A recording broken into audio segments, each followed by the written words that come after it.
நாட்டின் 78வது சுதந்திர தினத்தையொட்டி நாடு முழுவதும் சுதந்திர தினம் உற்சாகமாக கொண்டாடப்பட்டு வருகிறது. இதன் ஒரு பகுதியாக ஈரோட்டில் இந்தியன் பெண்கள் நெட்வொர்க் அமைப்பின் மூலம் சுதந்திர இந்தியாவில் 78வது சுதந்திர ஆண்டில் நள்ளிரவிலும் பெண்கள் எவ்வித பயமும் இன்றி சாலையில் நடக்க முடியும் என்பதை விழிப்புணர்வு ஏற்படுத்தும் வகையில் நடை மாரத்தான் நிகழ்வை முன்னெடுத்தனர். இதில் மக்கள் பிரதிநிதிகளாக உள்ள பாஜக எம்எல்ஏ சி.கே. சரஸ்வதி, மாநகராட்சி மேயர் நாகரத்தினம் மற்றும் அமைப்பின் தமிழ்நாடு தலைவர் கிருத்திகா சிவக்குமார், அமைப்பின் கவர்னர் தீபா சக்தி கணேஷ் தலைமையில் 350க்கும் மேற்பட்ட இளம் பெண்கள் நடை மாரத்தானில் பங்கேற்றனர்.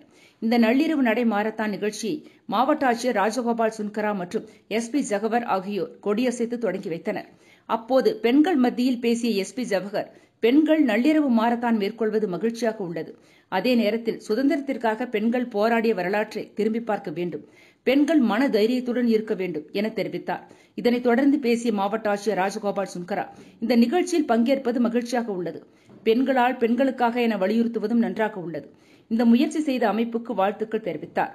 கொட்டும் மழையிலும் நடை மாரத்தானானது வ.உ.சி. பூங்காவில் தொடங்கி மேட்டூர் சாலை, அரசு மருத்துவமனை சந்திப்பு பிரிவு, பெருந்துறை சாலை என 2 கிலோமீட்டர் தூரம் வரை சென்று மாவட்ட ஆட்சியர் அலுவலகத்தில் நிறைவடைந்தது.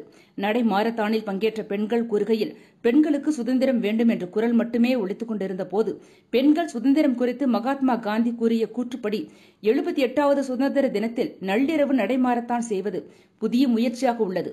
பெண்களுக்கான சுதந்திரம் குறித்து விழிப்புணர்வு அதிகரித்து வருகிறது. அதற்கான முயற்சி அதிகரித்து வருவதாக தெரிவித்தனர்.